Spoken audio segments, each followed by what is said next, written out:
Rachel and her son Cole trudged up the steps to their cozy home, arms laden with grocery bags. The sun was setting, casting a warm glow on the sidewalk. Rachel juggled her keys, fumbling to find the right one. Cole, ever so impatient, grabbed the door handle and twisted, expecting it to be locked as usual. Surprisingly, the door swung open. Rachel paused, her brows knitting together in confusion. "That's odd," she muttered to herself. "John must have come home early today." After they placed the groceries on the kitchen counter, Rachel decided she deserved a few moments to unwind in the living room before starting dinner.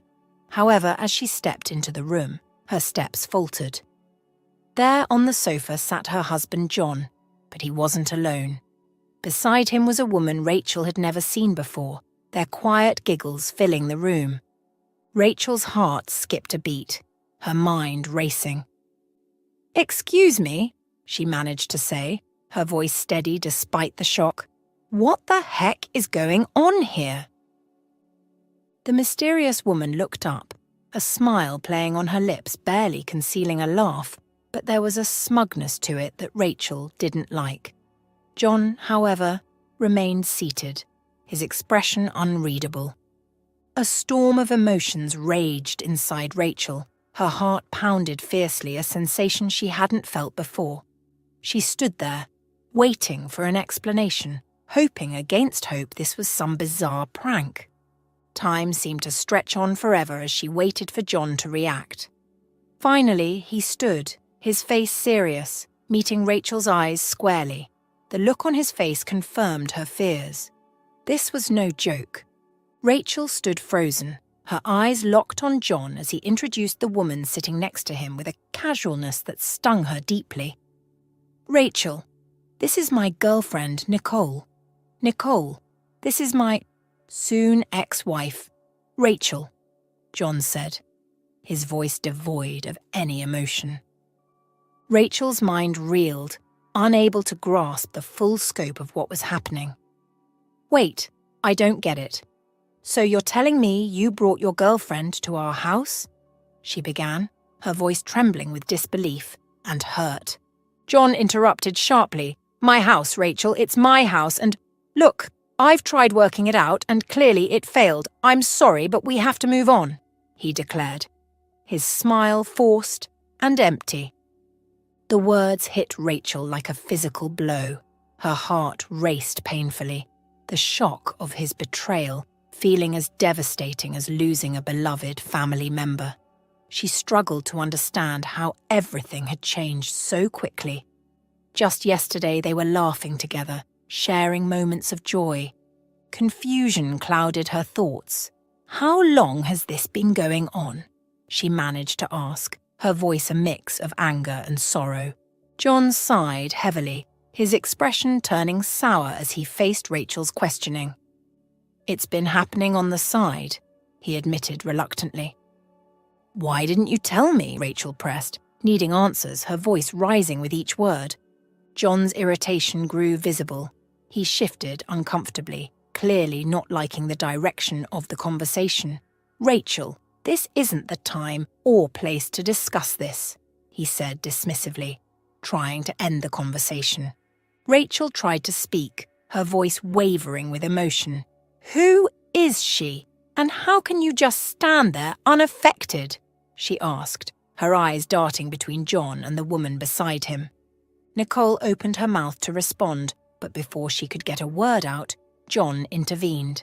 He turned towards Nicole, his hands tightening on her waist as he faced Rachel squarely. His voice was icy, each word deliberate and cutting. "Rachel, you had your chance. You didn't meet my expectations," he stated bluntly. "Nicole can provide what I need." The harshness of his words was like a slap to Rachel's face, leaving her reeling from the cold dismissal of the time they had been together. "I don't understand, John. After all these years together, how can you say this? What am I supposed to tell Cole?" she asked, her voice quivering on the verge of tears. John's response was cold and dismissive. "Tell him whatever you think is best. I'm not his father, Rachel. What kind of question is that?" he snapped, his anger rising. "John, is this really you talking?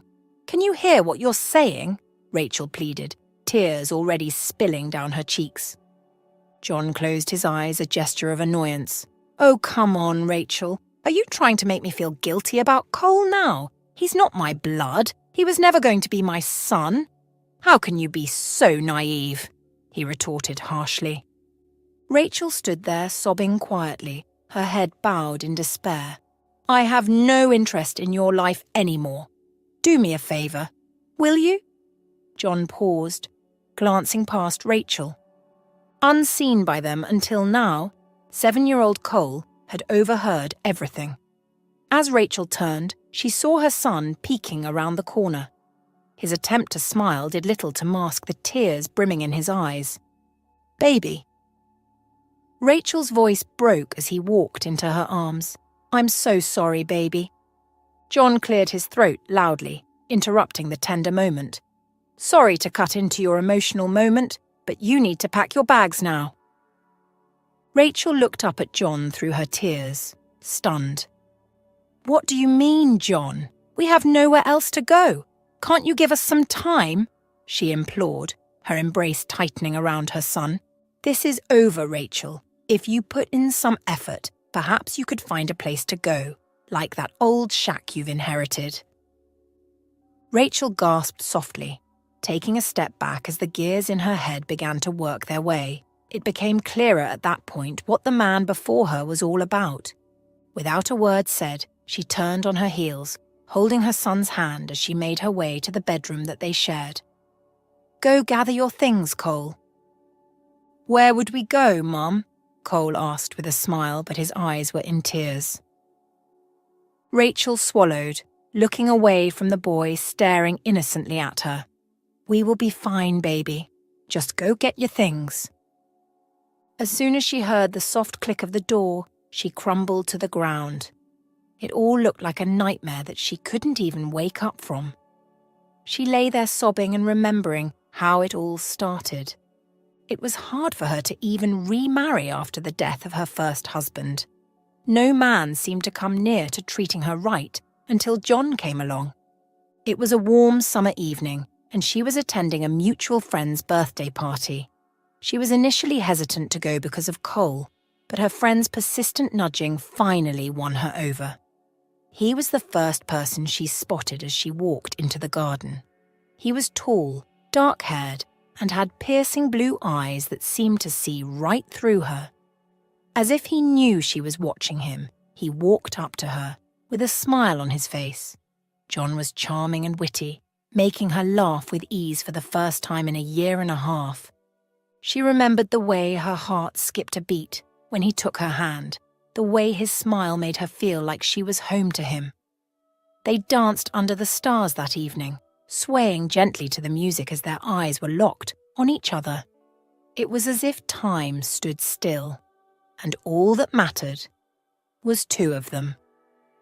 As the night drew to a close, he walked her over to her car. Having exchanged numbers, he later asked her on a proper date. She remembered feeling like she was walking on air. However, that didn't last for long as she realized that she never told him about her son. After 2 dates, she garnered up courage and told him everything about herself, including her son and her inheritance. Looking back now, she knew that she should have been careful when he was quick to dismiss those things, saying that he only loved her. She brushed off everything that was glaring, trying to convince herself that the love that they shared was wonderful. Until the day that they went to check the house that she inherited from her father. She couldn't help but remember how disgusted he looked when they got there. It wasn't what they both expected at all, but he looked more heartbroken and annoyed at the same time. It was the same man that was so caring and kind to her that now held a woman in his hands. Their laughter made its way up to their room, breaking her heart more. Never would she have thought that all her now ex-husband wanted was her inheritance. Everything he did was just a complete lie. "How did I not realize this before?" she whimpered, trying to get to her feet. She couldn't take all that was happening anymore, so she needed to do what was asked of her. Rachel's memories turned to bitter resentment as she stormed into her bedroom, yanking open the closet door with a force that sent hangers clattering to the floor. She began to toss clothes into a suitcase angrily. She couldn't believe she had wasted years on John's lies and deceit. As she packed, her head raced with all the signs she had ignored, all the times she had made excuses for his behaviour. Her anger and hurt boiled over, manifesting in the fierce way she crammed clothes into the bag, as if trying to squeeze out all the pain and betrayal. Just as she was about to zip the suitcase shut, a small voice interrupted her tumultuous thoughts. "Mum?" Cole's hesitant tone broke through her fury, and she turned to see her son standing in the doorway, his backpack slung over his shoulder and another suitcase just by him. "It's all right, baby, I'm all ready." She closed her suitcase shut, moving it towards the door. They made it out of the house, and it took all of her willpower not to look back. Rachel pulled out of the driveway, leaving behind the home that she and Cole had spent 4 years in. The silence in the car continued to increase, punctuated only by Cole's occasional sniffle. Her heart ached knowing that her son was hurting as much as she was, and she couldn't do anything to make it go away. "Mum, are we never coming back home?" Cole asked finally, trembling slightly. Rachel took a deep breath, trying to find the right words. "John and I are having some problems, buddy. We need to get away for a bit." She paused, collecting her thoughts. "He wasn't being honest with us, Cole. He was hurting us both, and it was best of us to leave." "Is it because of her?" His eyes narrowed as he looked at her through the mirror. She noticed that his face was already pale as her heart skipped a beat. "Yes, sweetie, it is," she whispered softly. "But we'll get through together, okay? We'll make a better life, just the two of us." As they drove through the streets, she began to point out to the other houses in the new area that they were moving to, all in a bid to get her son to speak again. "Do you remember the place that I told you that your grandfather left us?" Cole merely nodded, looking out the window. "That's where we would be staying. It's going to be fun." Not so long after that, the house that John referred to as an old shack came into view. Rachel knew that it wasn't much, but it was a very good place to start over, a place to heal. She pulled into the driveway, turning off the engine. "We're here, buddy." She stamped a smile on her face. "Let's go inside and take care of the place. What do you think? I've ordered chicken and chips, too." It was then Cole looked her straight in the eye, as if scrutinizing her and her emotions. "My favourite," he merely said as he made his way out of the car, walking up the steps. Rachel knew that her son wanted to say more but decided not to. He was so much like his father in many ways, and for the first time that day, she was grateful that Cole wasn't John's biological son. Rachel walked into the house, alongside Cole, who was gazing around at the spacious interior. The house was bigger than it had seemed from the outside, with high ceilings and large windows that let in plenty of light. But it was clear that John had been wrong about calling it a shack. Despite it being a mess, with dust and cobwebs covering every surface, it was still a strong house. "Well, buddy, it looks like we've got our work cut out for us," Rachel sighed, rolling up her sleeves. Cole nodded, still looking around. "Let me check the attic for what we would use. There should be a vacuum cleaner somewhere." "Just be careful, buddy," she called out, watching him make his way up to the attic. He emerged back into the living room less than 5 minutes later. Together, they began to clean the house from top to bottom. They dusted and vacuumed, scrubbed the floors and wiped down the counters. Rachel showed Cole how to use a mop and how to clean the windows until they sparkled. As they worked, the house began to transform. The dust and dirt disappeared, revealing the real beauty of the house. The hardwood floors that were once so dusty shone brightly, just as the windows sparkled. It all changed the overall look of the house. Rachel and Cole continued to work tirelessly, taking breaks only to eat and rest. But as the hours passed, their hard work paid off. The house began to feel like home, little by little. As they finished up the last of the cleaning, Rachel turned to her son with a smile. "You know, kiddo, I think we make a pretty good team." Just as Cole was about to reply, she saw the twitch in his eyes and the way his hands trembled. The sitting room, though sparkling clean, was devoid of any form of warmth. Rachel's eyes scanned the room, landing on the old stove in the corner.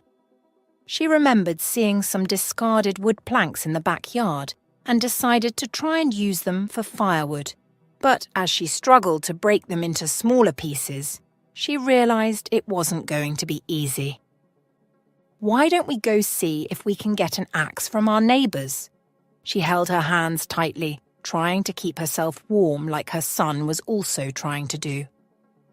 "What if we aren't welcomed?" Cole asked the very question on her mind. She smiled, holding him by the hand, and strode out of the house.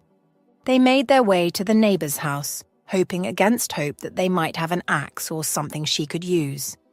The house just next to them seemed to be just as quiet as theirs before they came in.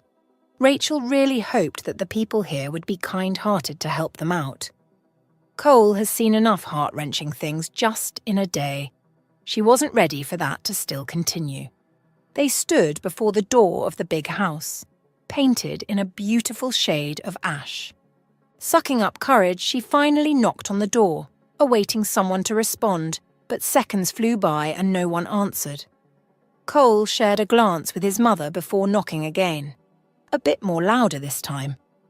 However, nothing changed at all. Rachel was about to knock again when the door slowly creaked open, revealing an old woman. "Can I help you, dear?" the woman asked, her eyes first on Rachel before her gaze settled on Cole. The woman smiled warmly, waiting for the lady before her to give her a reply. "I'm sorry for disturbing you at this time. We just moved to this house and we are in dire need of an axe." The woman slowly shook her head. "I don't have any. But come in. Don't stand out here in the cold. You'd freeze to death." The woman stepped aside, revealing a cozy living room behind her. Rachel hesitated, not feeling so comfortable about just entering a stranger's house. But Cole's shivering firm beside her made her think again. She couldn't just let him suffer in the cold. Even if she could take in the cold, he couldn't. With a quiet nod, she held Cole's hand and entered the woman's house. The warmth that greeted them as soon as they walked in was all they needed at that point. Fire crackled at the fireplace, giving a soft glow in that area. Rachel's gaze finally landed on the woman, taking in the way she looked. The woman was clearly as old as her dead mother would have been, but she still looked more beautiful, like a well-worn book that grew precious with time. Overall, her frame was sturdier than anyone she has seen her age. The house was just as beautiful as the woman. The walls were decorated with hand-drawn characters that Rachel suspected to be drawn by a little child. Taking a quick sniff, she could swear that the woman was baking something.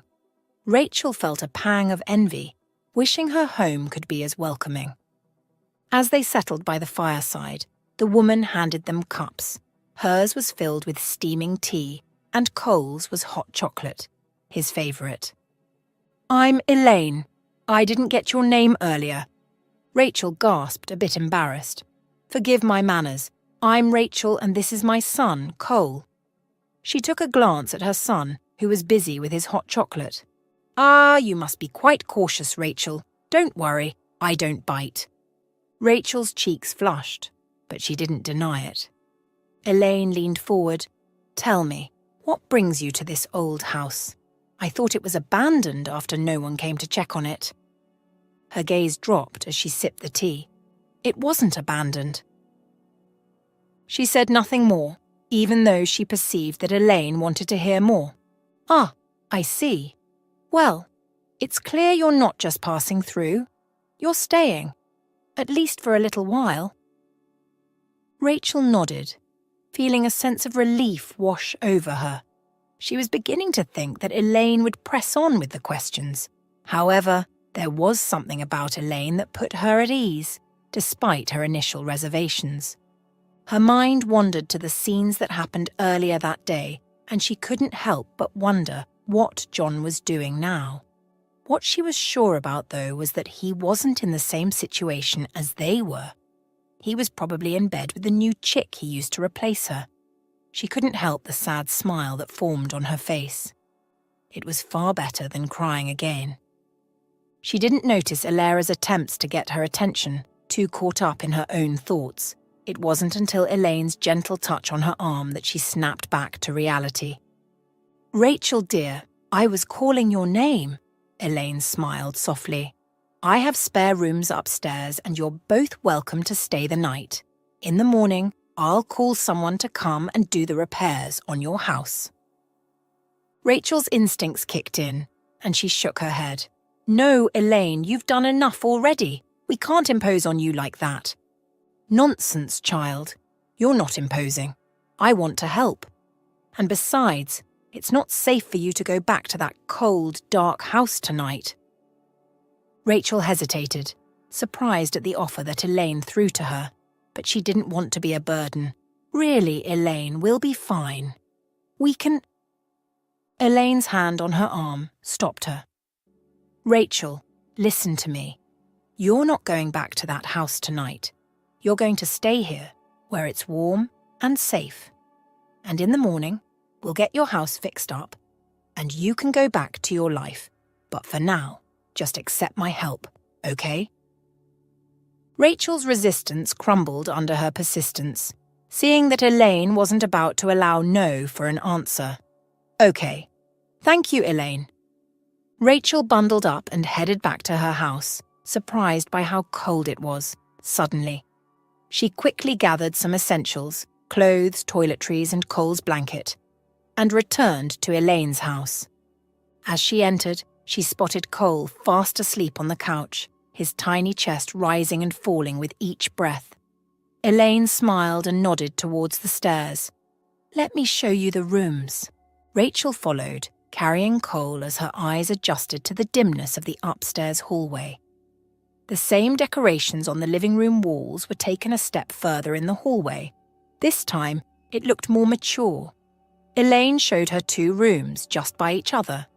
She quickly placed Cole, who mumbled something in his sleep, on the bed, putting his blanket over him. But as she gazed at her son on the bed, she felt uneasy. She didn't want to sleep alone tonight, given how the day went for her. As if sensing her hesitation, Elaine lingered by the door. "You know, Rachel, you're welcome to share a room with Cole if you'd like. I know how it can be with mothers and their children."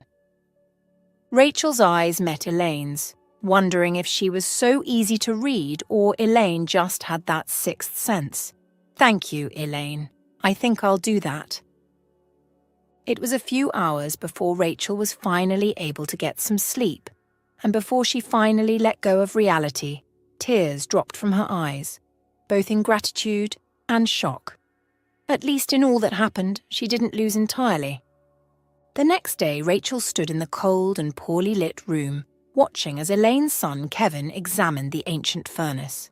His rugged features seemed chiseled from granite. His jawline was sharp and unyielding. His eyes, she noticed, were mostly a deep shade of blue, concentrating on the metal beast before him. Initially, she mistook him for the handyman, not until Elaine introduced him as her son and the person who would handle her repairs. Elaine also mentioned something about him being a firefighter. The furnace was a hulking mass of dust and decay because it had been dormant for a very long while. There were cobwebs all around it, alongside a thick layer of dust. Rachel wondered how it had managed to function at all. "This thing's a relic. I'm surprised it didn't blow the whole house to kingdom come. Thank heavens that my mother had no axe," Kevin said. Rachel, who was standing by his side, felt defensive all of a sudden. "Hey, it's not that bad. It just needs a little TLC.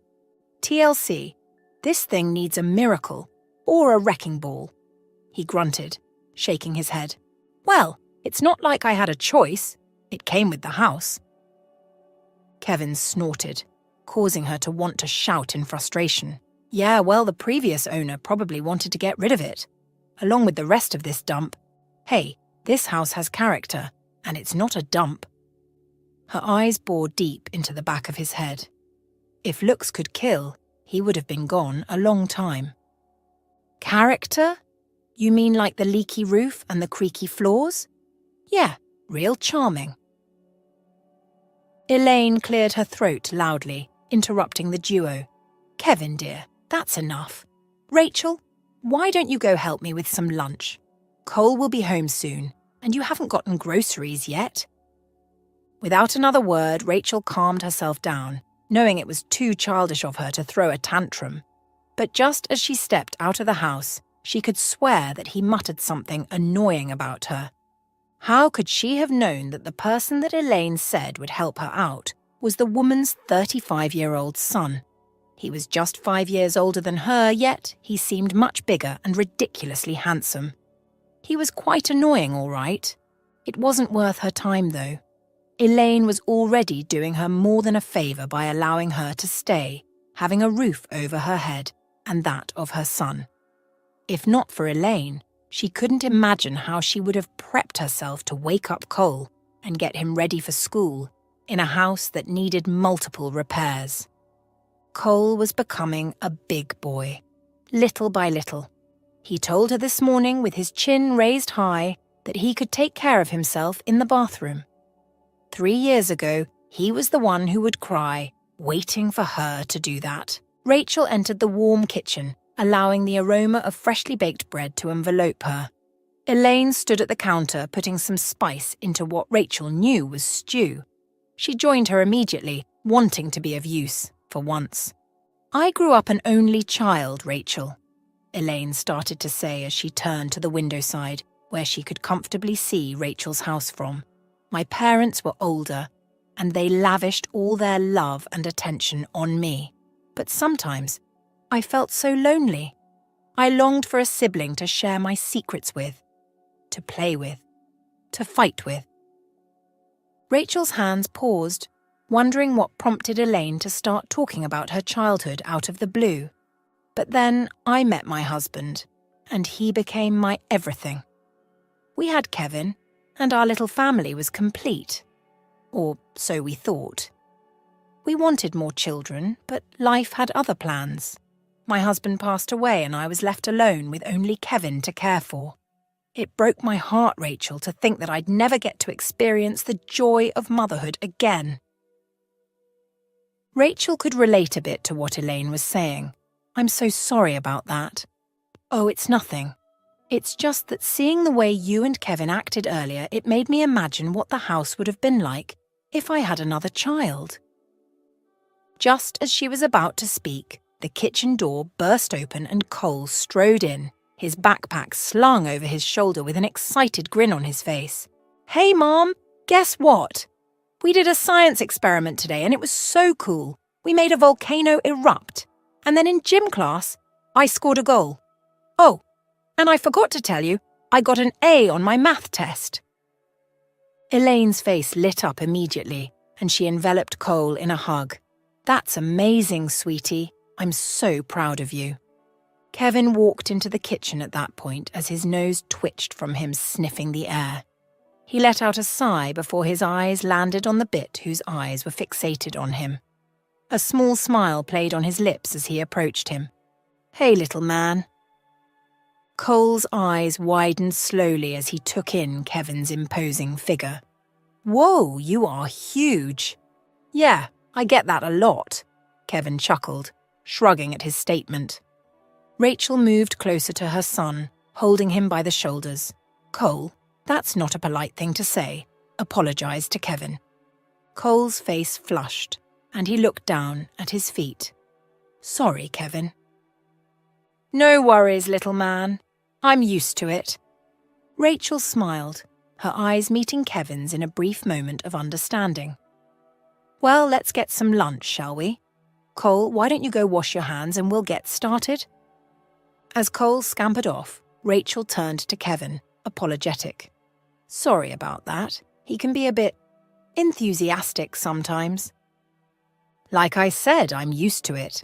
Kids are always curious about the big, scary firefighter. Rachel merely smiled, seeing him in another light. The next few weeks were as fast as one would see lightning in the sky. She did her best to keep herself busy when Cole wasn't around her. Elaine had also kept her company on multiple occasions. One of those days, she broke down in tears, remembering what her ex-husband did to her. But Elaine simply held her, not asking questions. The words were on the tip of her mouth, about to spill to Elaine that her cheating ex-husband just served her divorce papers. Those words were never spilled, and Elaine didn't ask about it, even days after. She grabbed the dishes that she had borrowed from Elaine and headed out the door, making a mental note to also buy new cookware for the kitchen. Cole would be back soon, so she needed to do this as fast as she could. Just as she locked the door and turned, she noticed an exotic car pull up at Elaine's gate. A young girl, looking younger than Cole, hopped out of the car and eagerly waved goodbye to the driver before skipping into the house. Rachel was more curious when Kevin appeared out of nowhere, standing by the gate, as if waiting for the driver to notice him. It was then that a stunning woman with long, dark, silky hair made her way out of the car, looking a bit flushed. Kevin and the woman began to speak to each other in low tones. From the creases on Kevin's forehead, she suspected that they were having an argument, but she was far away to make out what they were saying. Not that it was any of her business. The man did his best to annoy her each time he saw her. Feeling like an intruder, she hesitated, unsure whether to stay back and return the dishes later or go on. Just then, the woman stormed off, leaving Kevin standing alone by the gate, his eyes still fixed on the car as it drove away. Kevin put his hands through his hair in frustration. As he turned to go back into the house, his eyes met with hers immediately, before he finally nodded and went into the house. Rachel didn't need anyone to tell her to postpone giving Elaine the dishes until next time. She wondered why Kevin's eyes flashed anger at her. It felt more raw than anger itself. 2 days later, Rachel couldn't avoid going to Elaine's place anymore. Cole had come bearing questions from Elaine, who he now saw as his own grandmother. She knocked twice before the door opened, and the little girl she saw earlier that week stood before her, smiling. "Hi, I'm Anna." Rachel couldn't help the smile that spread across her face.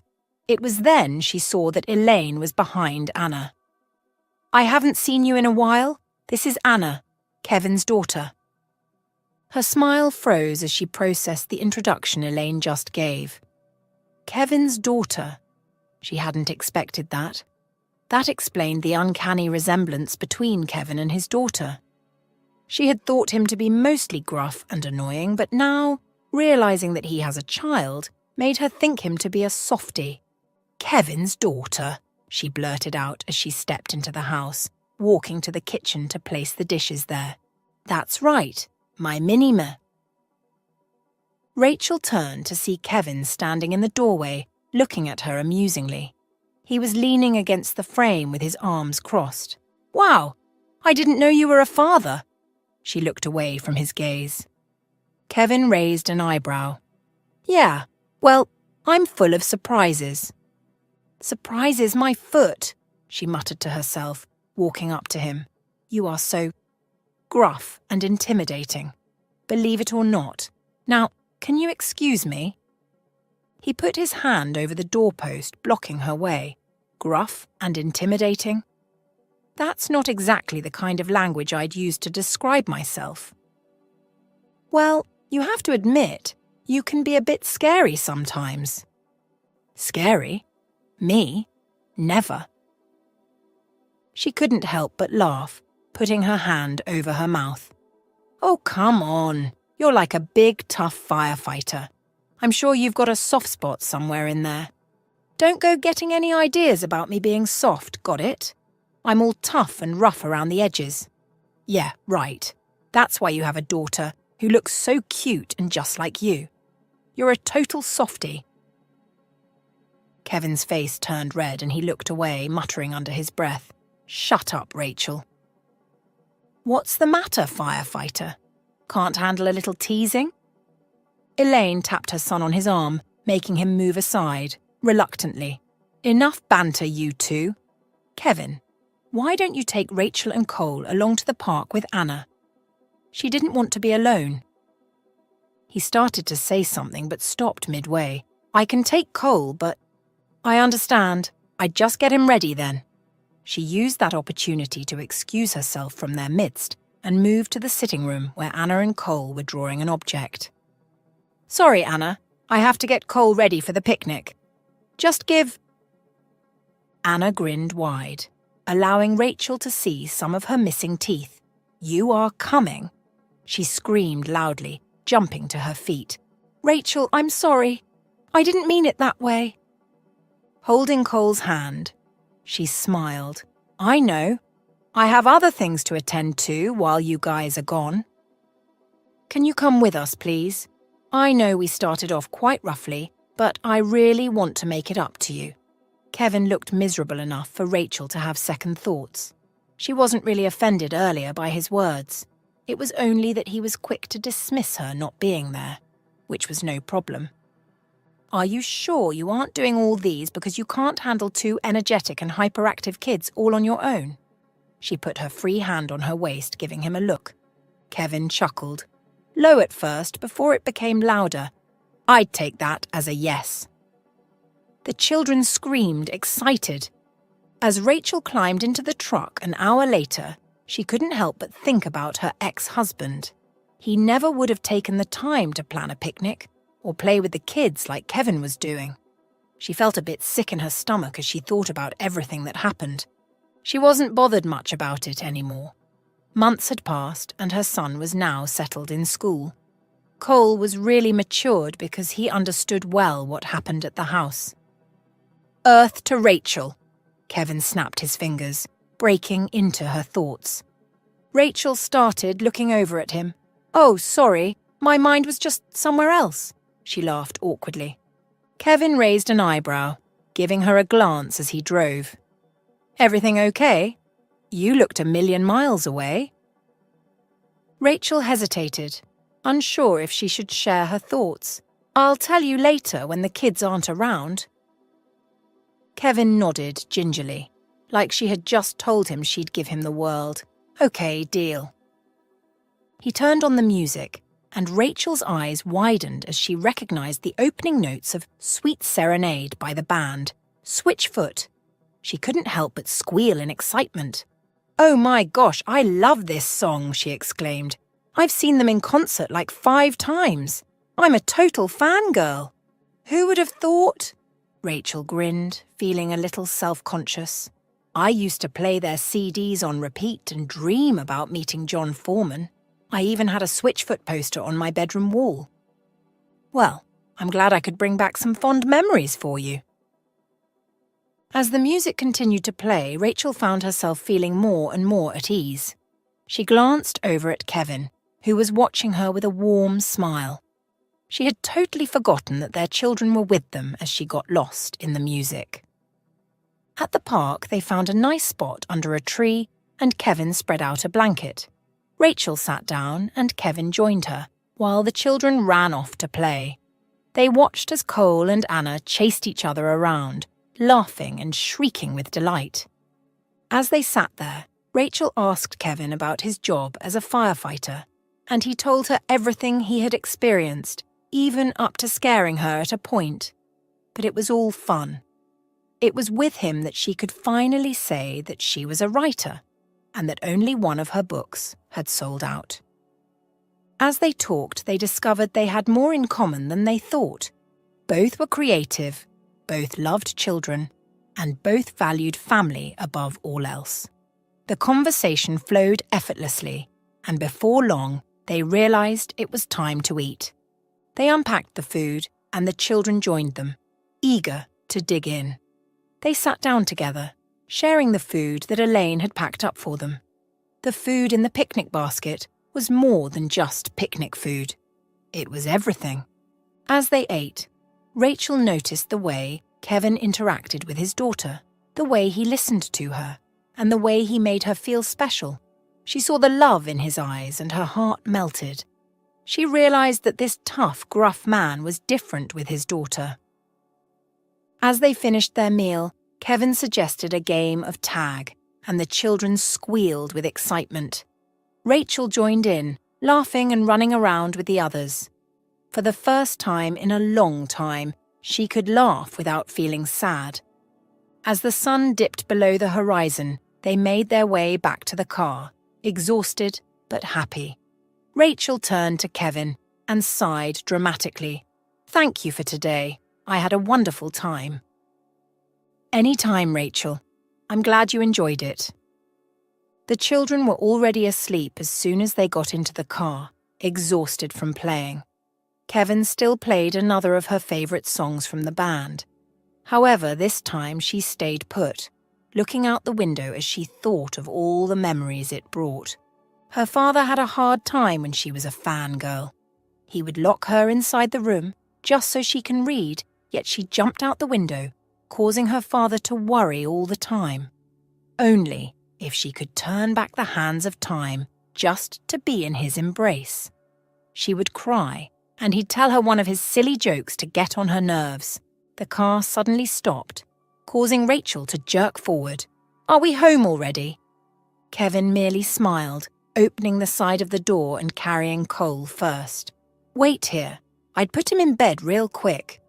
She watched as the tall, muscular man carried Cole gently, before stretching out his hand for the key. She caught herself smiling as he went into the house, and she waited in the car. "Now, do you want to continue smiling at imaginary things?" Not wanting to wake Anna up, she came out of the car, curling her fist at him. "My imaginary character is a worldwide wrestler."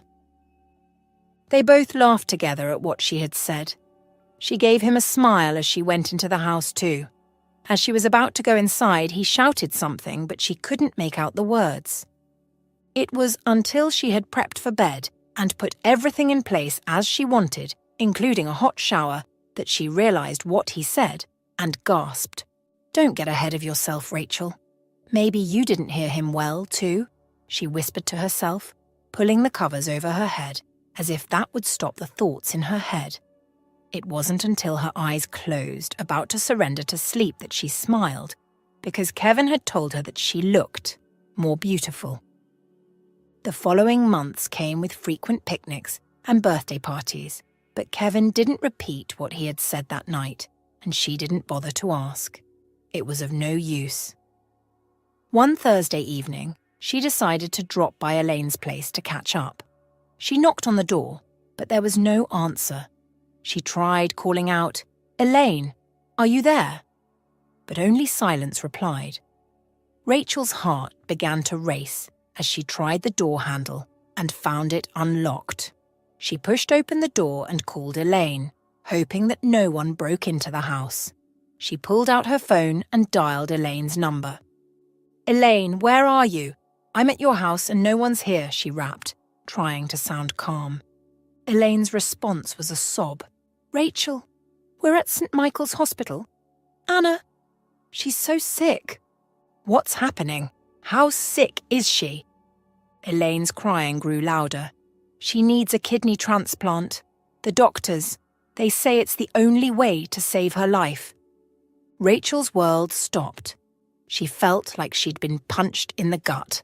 "I'm on my way." She immediately ran out of Elaine's house to her house, instructing Cole to stay home as she rushed to her car. Her heart raced as she sped towards the hospital. Elaine's sobs still replayed in her head. She burst into the hospital lobby, her eyes scanning the waiting area for Elaine and Kevin.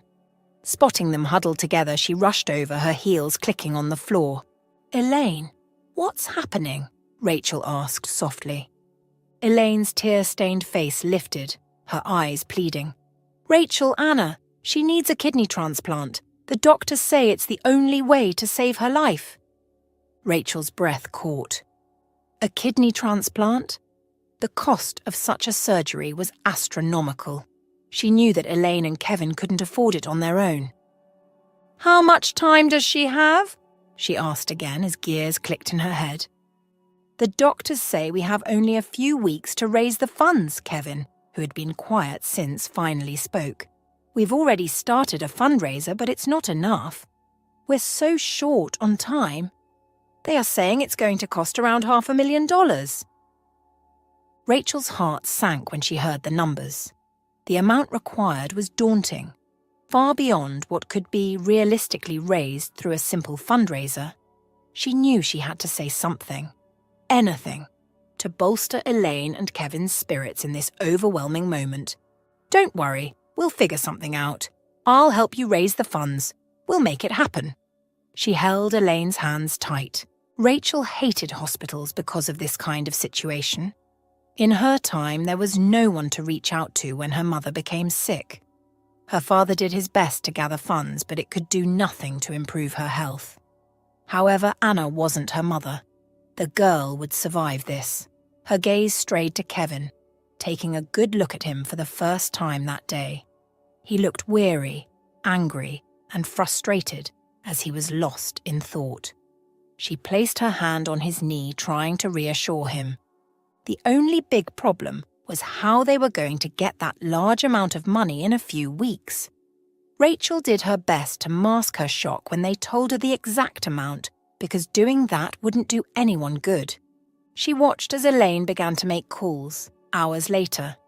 Kevin paced around the room, his eyes fixed on his phone as he tried to reach his ex-wife, a model who was always busy and never seemed to have time for their daughter. She could sense his frustration growing with each failed attempt. He finally slumped into a chair, his head in his hands, and Rachel knew she had to act. "Hey," she said softly, sitting down beside him. "How's Anna?" Kevin shook his head, his voice cracking. "No change, and I can't even get my ex to return my calls. She's so caught up in her own world, she doesn't even care that our daughter is fighting for her life."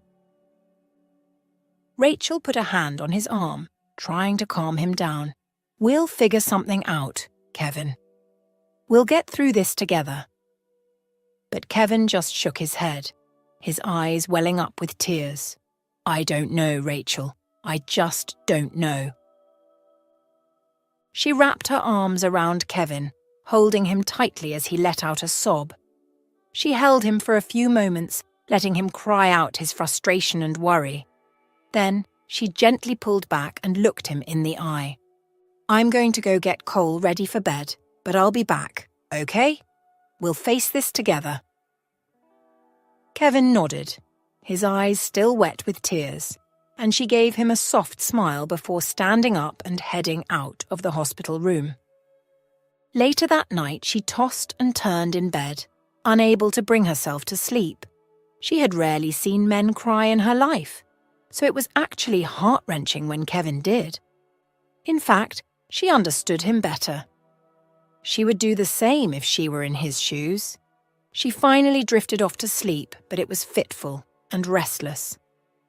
The next morning, she woke up feeling groggy and exhausted. She went through the motions of getting Cole ready for school, but her heart wasn't in it.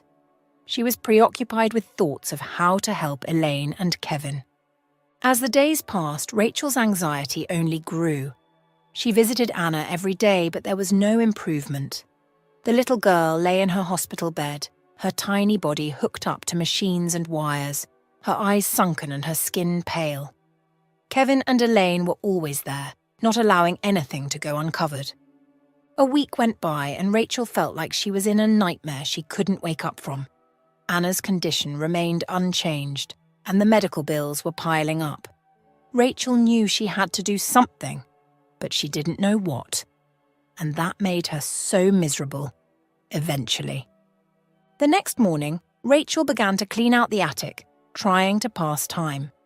Dust was flying everywhere as she lifted old trunks and boxes. She coughed, waving a hand in front of her face. As she reached for an old suitcase, there was more dust in the air, making her sneeze repeatedly. Setting the suitcase, she wiped her hands on her shorts and coughed. As she lifted the lid of the suitcase, the faint scent of old leather wafted out. Her eyes widened as she saw carefully arranged files and an envelope addressed to her. Her heart skipped a beat as she recognized the handwriting to be her father's writing. Her fingers trembled as she unfolded the letter slowly as she scanned the letter. The paper was already yellowed with faded ink, which meant it had been there for a long while. Rachel's eyes welled up with tears as she read the note from her father. She had missed him so much since he passed away. Seeing everything made her teary. "Dear Rachel," the letter began in her father's familiar looping handwriting. "If you are reading this, it means you have made the wise choice to keep the house, despite its age and the memories it holds. I know it hasn't been easy." Rachel paused, a tear rolling down her cheek. Her father had been gone for years, but his presence felt so near in this moment. He continued, "I wasn't able to give you much while I was here, burdened by my own limitations and the demands of life. But know this, every day I tried to put a little aside, hoping it would someday help you when I could not." At the bottom of the letter, scrawled in shaky letters, was a phone number. "Call this number," he wrote. "Speak to Mr. Thompson. He knows about the small investments I've made. They're not much, but I hope they can help you somehow." With a deep breath, Rachel wiped her eyes and folded the letter back carefully, placing it on the table beside her. Her mind wandered to Kevin and Elaine at the hospital, facing their own trials. The bond of family felt stronger than ever, a thread weaving through their separate struggles, pulling them together in spirit, if not in presence. Gathering her resolve, Rachel picked up the phone and dialed the number. "Hello?" Rachel introduced herself, her voice a mix of nerves and anticipation. There was a brief pause on the line, a heavy, thoughtful sigh. "I've been expecting your call, Rachel. Your father told me you'd reach out eventually. He spoke of you often, with such pride and hope." Their conversation meandered through the lanes of casual updates. But as the pleasantries waned, a subtle shift overtook Mr. Thompson's demeanour. His voice, previously buoyant with reminiscence, adopted a gravitas that piqued Rachel's attention. "Rachel, you might be wondering who I am or how I knew your father?" Mr. Thompson took a deep breath. "I knew him from a day that could have ended tragically for my family. My son, he nearly drowned in the lake." Rachel's hand went to her mouth, her eyes widening with shock. "It was a dreadful day," Mr. Thompson continued, "but your father was there. He saved my boy's life. I offered him anything, ready to repay him. But he was a humble man, your father. He refused any material compensation. I had been in finance all my life, and though your father wouldn't take money, he let me help him manage what little he chose to invest." He paused, ensuring Rachel was following along. "Your father sent small amounts whenever he could. Over the decades, I've managed those investments. I did my best to ensure they yielded the best returns." Rachel listened, each word weaving a new layer of understanding about the man her father was and the legacy he left behind. "Did you see the papers in the envelope?" Mr. Thompson's voice brought her back to the present. Rachel nodded, remembering the thick envelope she had yet to fully examine. "They're all in your name. Stocks, bonds, other investments." Mr. Thompson's eyes twinkled with a hint of pride. "You might want to call your financial advisor to confirm, but last I checked, you are a millionaire." Rachel's hands trembled slightly as she processed the magnitude of Mr. Thompson's words. A mix of gratitude and wonder washed over her as she realized the depth of her father's foresight and Mr. Thompson's loyalty. "Thank you," she managed to say, her voice thick with emotion. I had no idea." As they continued to talk, Rachel felt a profound connection to her past knit together with the unexpected possibilities of her future, all thanks to two men from different worlds bound by a moment of crisis and a lifetime of gratitude. The first thing that was on her mind as soon as she knew that she had that money was Anna's treatment. The plan to clean the attic was long forgotten already, as she rushed down from the attic and grabbed her keys, not even minding to change her clothes. Her heart raced as she rushed to the hospital, the news burning a hole in her pocket. She couldn't wait to share it with Kevin and Elaine. Anna's treatment was no longer a financial burden. Her father had taken care of it from beyond the grave. Rachel burst through the hospital doors, her determination palpable. "I'm here to help with the treatment costs," she declared without hesitation. Elaine and Kevin were sitting in the waiting area. Kevin, looking worn from worry, gave her a weak smile. "That's really kind of you, Rachel, but you don't have to. Actually, I'm going to cover everything." Kevin's expression shifted to one of confusion, his eyebrows knitting together. "Everything?" he echoed, clearly puzzled. Rachel laughed lightly, the sound echoing slightly in the busy hospital corridor. "Yes, everything. Let me explain," she said, her eyes twinkling with excitement. "This afternoon, while I was cleaning out the attic, I found something incredible." Kevin, still lost in his own concerns, seemed not to grasp her meaning. He blinked, the stress lines around his eyes deepening. "I discovered that I'm a millionaire now," Rachel continued, her voice filled with a mixture of amazement and joy. At that revelation, Kevin's eyes widened dramatically, a mix of shock and disbelief washing over his face. "A millionaire?" he stammered, his voice a mixture of doubt and hope. "Yes," Rachel confirmed, nodding enthusiastically. "Thanks to some investments my father made a long time ago. I can afford this, Kevin. I want to help." Kevin's initial skepticism slowly transformed into relief, his body visibly relaxing as the weight of financial worries began to lift. I don't even know what to say, Rachel. Thank you," he managed, his voice thick with emotion. Rachel reached out, squeezing his hand gently. "You don't have to say anything. I'm just glad I can do this for you and your family." As they reached the administrative office, she pushed open the door and strode in, gaining attention from the receptionist. "I'm here to settle Anna Johnson's bills," she announced, tapping Kevin, who was still shocked. The receptionist looked up, surprised by their sudden arrival. "Ah, yes, let me just check." She tapped away at her computer, her eyes widening as she saw the amount due. "Okay, that's a significant amount. Would you like to pay by card or—" Rachel cut her off, pulling out her checkbook. "I'll write a check. How much do I need to pay?" The receptionist's eyes flicked to the amount on the screen. "It's $517,000. She didn't hesitate as she wrote the check, wanting to get everything done and over with, as long as Anna's life would be saved. As she handed over the check, the receptionist's eyes widened in surprise. Thank you so much, Miss Rachel."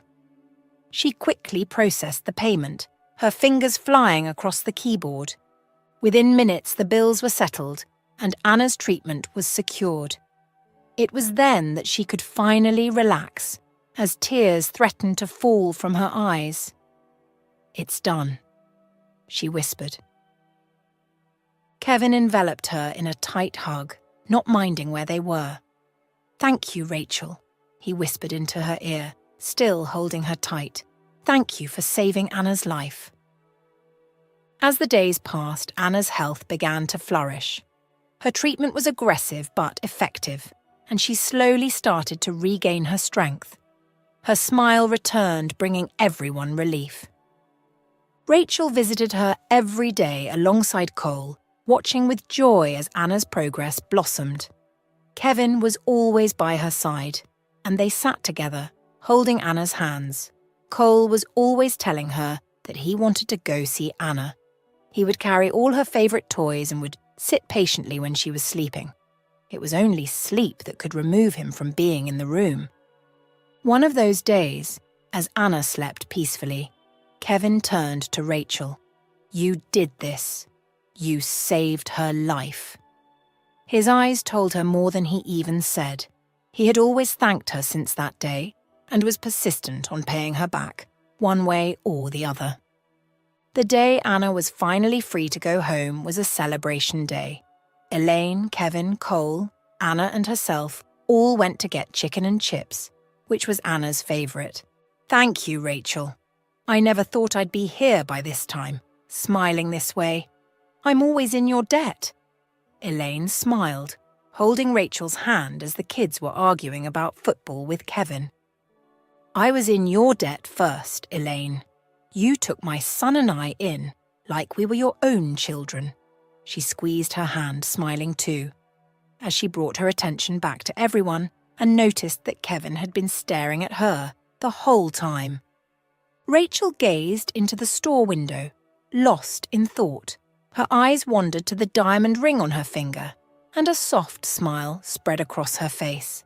She remembered the day Kevin proposed, the way her heart skipped a beat as he got down on one knee. Their relationship had blossomed quickly, and they found themselves inseparable. They spent countless hours exploring the town, holding hands and laughing together. There was never a time where she felt insecure about his love for her.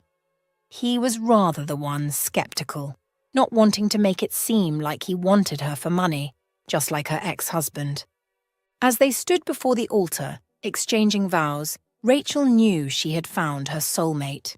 They spent their honeymoon renovating both houses, exploring restaurants and taking care of 2 children. Kevin wanted otherwise, but she knew it was best that they stayed back for the renovation because it might be too much for Elaine. Elaine, overjoyed to have grandchildren, was always busy spoiling them rotten. They were always going out with her to her social functions, and she bought them books at every opportunity that she got. Rachel was more grateful to her father that even in death he still brought ease to her. Sometimes she wondered what would have happened if she never went to the attic that day. One day Rachel stood nervously at the entrance of the bustling restaurant, her eyes scanning for a waiter to lead her to a table. Suddenly, a familiar voice pierced the air, dripping with sarcasm. "Well, well, well. Look who's here." It was John, her ex-husband, standing smugly beside a young woman. "Are you our waiter? Lead us in." John joked mockingly before letting out a forced laugh. He didn't stop there, though. "Still living in that old shack you got from your dad?" he asked, his tone laced with disdain. Before Rachel could respond, her heart pounding in her chest, Kevin emerged from the restroom, his brows knitted together in concern as he took in the scene, his wife looking distressed and a stranger chuckling beside her. Instinctively, Kevin knew this must be John. With a protective glare, Kevin stepped up behind John and firmly nudged him aside. "Is there a problem here?" he asked Rachel, his voice calm yet commanding. John, caught off guard by Kevin's size and presence, tried to stand his ground. "You got a problem?" he retorted, trying to mask his intimidation. Seeing the unwavering stance of Kevin, John's confidence waned. As Kevin extended his arm to Rachel, inviting her to leave the awkward encounter, John's arrogance dissolved into an uneasy chuckle. He glanced from Kevin back to Rachel, realizing the dynamics had shifted. "No problem here," John mumbled, stepping back to join the young woman who looked equally uncomfortable. "That's what I thought," Kevin said. As Rachel stood there watching Kevin handle the situation with John, a deep sense of safety enveloped her. Her heart skipped a beat as she gazed at him, feeling her love for him deepen with every passing moment. This feeling wasn't just about the immediate protection he had provided. It was about his continual support and kindness that had consistently fortified their life together. In that bustling restaurant, amidst the clinking of dishes and the murmur of conversations, Rachel felt a profound gratitude for everything that had led her to this moment. She silently thanked her father, not just for the tangible legacy he had left her, but for the intangible lessons he had imparted: kindness, and love, most importantly toward those who truly deserved it. As she held Kevin's hand, feeling the warmth of his touch, she felt a powerful affirmation of her choices and the journey she had navigated. That evening, amid the soft glow of the restaurant lights, Rachel knew she was exactly where she was meant to be, loved, cherished, and deeply protected.